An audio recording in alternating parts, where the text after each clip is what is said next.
Hello everyone and welcome back to Fluent Nest English, where learning English is easy and fun. I am Emily. And I am Ollie. Hello, Emily. Hello, everyone. It is so wonderful to be here with you all today. It is so great to have you here, Ollie. Now, Ollie, I want to ask you something. Is there any English situation that still makes you feel slightly nervous even after all your progress? 100% yes. And I'm going to say it even though it sounds a little embarrassing. Phone calls. English phone calls still make my heart beat a little faster every single time. Phone calls. Interesting. Why specifically phone calls? Because everything that helps me in a face-to-face conversation disappears on a phone call. I cannot see the person.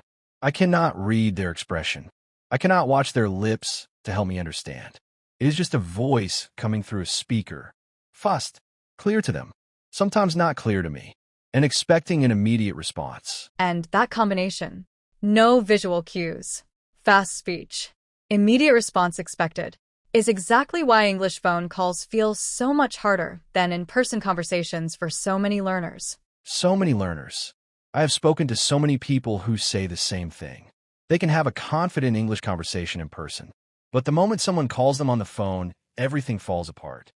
And today we're going to fix that completely, because making and receiving phone calls in English requires a very specific set of phrases. And once you know those phrases, phone calls stop feeling like an emergency and start feeling manageable. Manageable. That is the goal. Not perfect, just manageable. Hello, everyone, and welcome. I am Ollie, and this is Fluent Nest English. And I am Emily. Today we are teaching you everything you need to make and receive phone calls in English naturally and confidently. Let us start with the most basic situation. Your phone rings. You pick up. What do you say? Most learners just say hello, which is fine, but it leaves the caller unsure of who they have reached. A much more natural and helpful answer is hello. This is Ollie speaking. This is blank speaking tells the caller immediately who they have reached. It is professional. It is warm. And it removes that awkward moment where the caller has to ask, is this blank? Or if you're answering a work phone, you can say good morning. Fluent Nest English. Ollie speaking. How can I help you? That covers everything. The greeting, the company, your name, and an offer to help. Good morning. Fluent Nest English. Ollie speaking.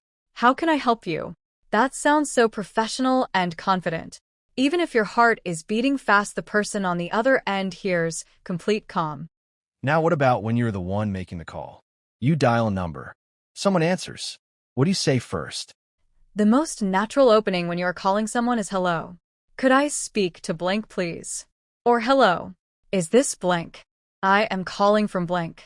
Could I speak to is such a polite and natural phrase. It is not demand. It requests. Could I speak to the manager, please?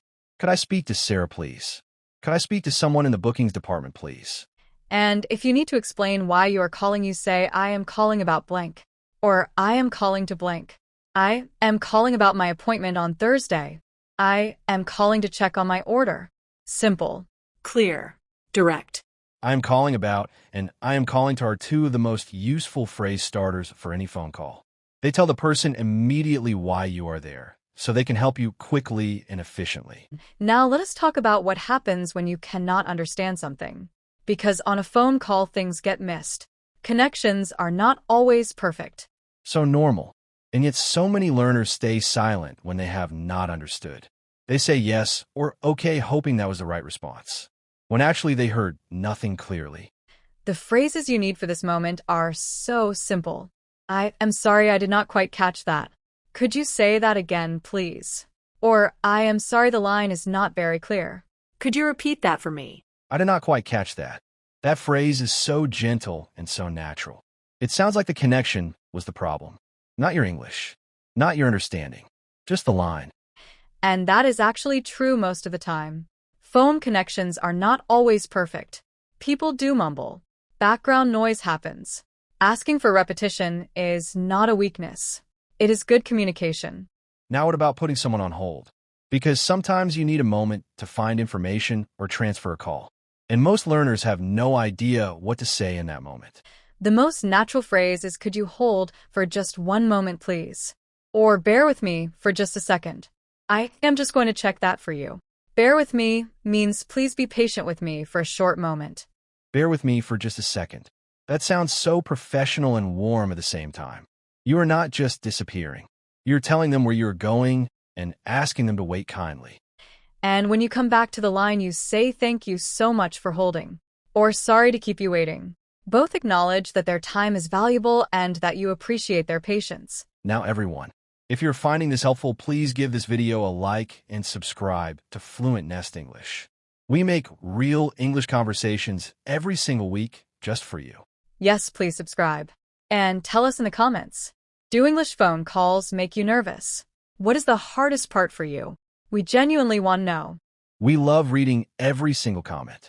Now let us talk about how to end a phone call naturally, because this is something most learners find surprisingly difficult. Because in person you can see when a conversation is ending. There are physical signals. People start gathering their things. They stand up slightly. The body language tells you it is almost over. But on a phone call, there are no physical signals. An ending can feel abrupt or awkward if you do not have the right phrases. The most natural way to signal you are wrapping up is to say right. Well, I think that covers everything. Or brilliant. That is everything I needed. Both signal clearly that the purpose of the call has been achieved. And then for the actual goodbye. Thanks so much for your help. I really appreciate it. Have a lovely day. Goodbye. That sequence covers everything. Gratitude, warmth, closing, done.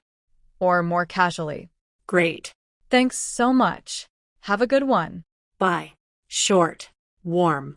Completely natural. Have a good one is such a casual, warm closing. It sounds friendly and genuine. Not formal, not robotic, just warm. Now, let us do a complete practice phone call. I will be a customer service representative. Ollie will be calling to ask about an appointment. Here we go. Good morning. Fluent Nest English. Emily speaking. How can I help you today? Good morning. Could I speak to someone about my appointment, please? I have one booked for Thursday, and I need to change the time. Of course. Could I take your name, please? Yes. It is Ollie. Thank you, Ollie. Bear with me for just one moment while I pull up your booking. Of course. Take your time. Sorry to keep you waiting. I can see your appointment for Thursday at 2 o'clock. What time were you hoping to change it to? Would it be possible to move it to the morning? Any time before noon would work for me. Absolutely. I have 10:30 available on Thursday. Would that work for you? 10:30 is perfect. Thank you so much. Wonderful. So that is Thursday at 10:30 confirmed for you. Is there anything else I can help you with today? No, that is everything. Thanks so much for your help. Have a lovely day. You too, Ollie. Goodbye. Goodbye. And scene. Did you hear all the natural phrases in that conversation? Could I speak to someone, please? Bear with me for just one moment. Sorry to keep you waiting. Would it be possible to? That is everything. Thanks so much for your help. Have a lovely day. Every phrase completely natural. Every exchange warm and professional. And the whole call took less than 2 minutes from beginning to end. Let us do a final summary of all the key phone call phrases. For answering, hello, this is blank speaking. Good morning, blank. Blank speaking. How can I help you? For calling, could I speak to blank, please? I am calling about blank. I am calling to blank. For not understanding. I am sorry I did not quite catch that. Could you say that again, please? Sorry, the line is not very clear. Could you repeat that for me? For holding, could you hold for just one moment, please? Bear with me for just a second. Sorry to keep you waiting. Thank you so much for holding. And for ending, right? Well, I think that covers everything. Thanks so much for your help. I really appreciate it. Have a lovely day. Goodbye. 20 natural phrases. All completely real. All used in real English phone calls every single day all over the world. Well, everyone, that is all for today's episode. We hope English phone calls feel a little less scary and a lot more manageable from this moment forward. Please do not forget to subscribe to Fluent Nest English and like this video. And share it with a friend who avoids phone calls in English. These phrases will help them immediately. And leave us a comment below. Tell us, what is the most difficult part of making a phone call in English for you? We read every single one. We love reading every single one. Have a wonderful day, everyone. Goodbye, everyone. See you in the next episode. Bye-bye. And next time your phone rings in English, You are ready.